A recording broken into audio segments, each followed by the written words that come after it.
Hi friends, ನಾನಿವತ್ತು ರವೆ ರೊಟ್ಟಿ ಹೇಗೆ ಮಾಡೋದು ಅಂತ ತೋರಿಸ್ಕೊಡ್ತಾ ಇದ್ದೀನಿ.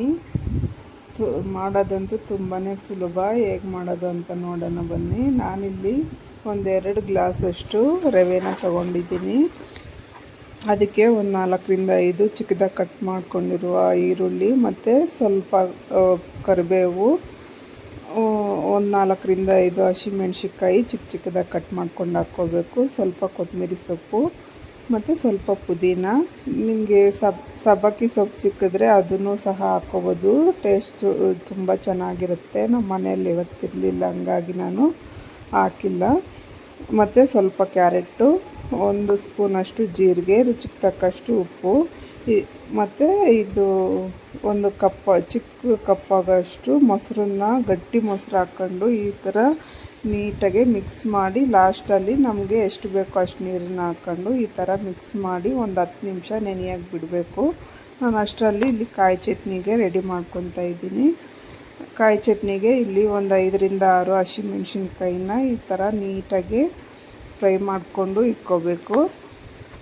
ಮತ್ತು ನಾನಿಲ್ಲಿ 1 ಓಲಷ್ಟು ಕಾಯಿನ ತುರ್ಕೊಂಡು ಮಿಕ್ಸಿಗೆ ಒಂದು ಜಾರಿಗೆ ಹಾಕ್ಕೊತಾ ಇದ್ದೀನಿ.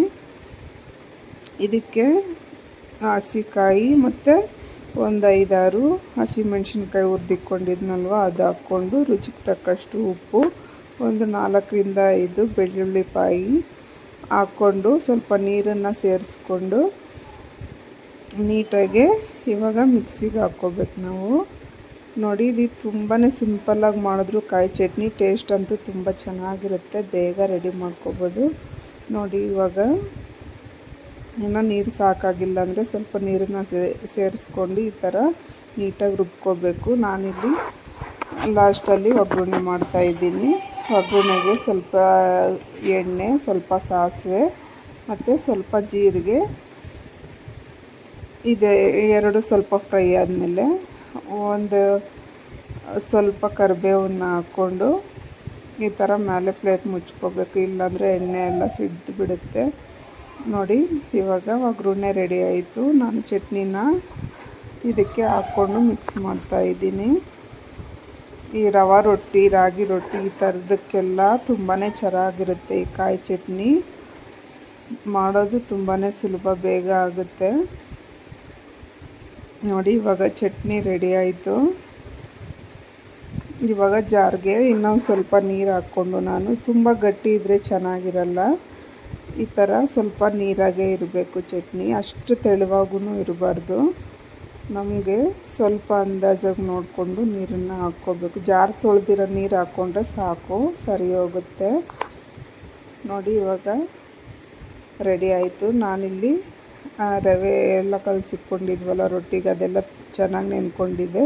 ನಾನಿಲ್ಲಿ ಒಂದು ಕಾಟನ್ ಬಟ್ಟೆನ ತೊಗೊಂಡು ಅದ್ರ ಮೇಲೆ ತಡ್ತಾಯಿದ್ದೀನಿ. ಮೇಲೆ ಒಂದು ನಿಮಗೆ ಒಬ್ಬಟ್ಟು ಕವರ್ ಸಿಗುತ್ತಲ್ವ, ಆ ಥರದ್ರಲ್ಲಾದರೂ ಮೇಲೆ ಹಾಕಿ ಈ ಥರ ನೀಟಾಗಿ ಕೈಯಲ್ಲಿ ತೀಡೋದ್ರಿಂದ ನೀಟಾಗಿ ಬರುತ್ತೆ ರೊಟ್ಟಿ. ಈ ಥರ ಕಾಟನ್ ಬಟ್ಟೆಯಲ್ಲಿ ಮಾಡ್ಕೊಳ್ಳೋದ್ರಿಂದ ಬೇಗನೆ ಆಗುತ್ತೆ, ರೊಟ್ಟಿ ಮುರಿಯಲ್ಲ. ನೋಡಿ, ತುಂಬಾ ಚೆನ್ನಾಗಿ ಬರುತ್ತೆ. ಮಾಡೋಕ್ಕೆ ಬರ್ದಿರೋ ಇರೋರು ಸಹ ಮಾಡ್ಬೋದು. ಈ ರೀತಿ ತುಂಬಾ ಸುಲಭವಾಗಿ ಮಾಡ್ಕೋಬೋದು. ನನ್ನ ವಿಡಿಯೋ ಇಷ್ಟ ಆಗಿದ್ದರೆ ಲೈಕ್ ಮತ್ತು ಶೇರ್ ಮತ್ತು ಕಮೆಂಟ್ ಮಾಡಿ ತಿಳಿಸಿ. ನೀವೊಂದು ಸಲ ಟ್ರೈ ಮಾಡಿ ನೋಡಿ, ತುಂಬಾ ಚೆನ್ನಾಗಿರುತ್ತೆ ರೊಟ್ಟಿ. ಇನ್ನು ನಿಮಗೆ ಸೌತೆಕಾಯಿ ಇದ್ದರೆ ಸೌತೆಕಾಯಿನ ಸಹ ಒಂದು ತುರ್ಕೊಂಡು ಹಾಕ್ಕೊಂಡ್ರೆ ಇನ್ನೂ ತುಂಬ ಸಾಫ್ಟಾಗಿ ಬರುತ್ತೆ. ನೋಡಿ, ಯಾವ ತರಕಾರಿನಾದರೂ ಉಪಯೋಗಿಸ್ಕೋಬೋದು ಈ ರೊಟ್ಟಿಗೆ.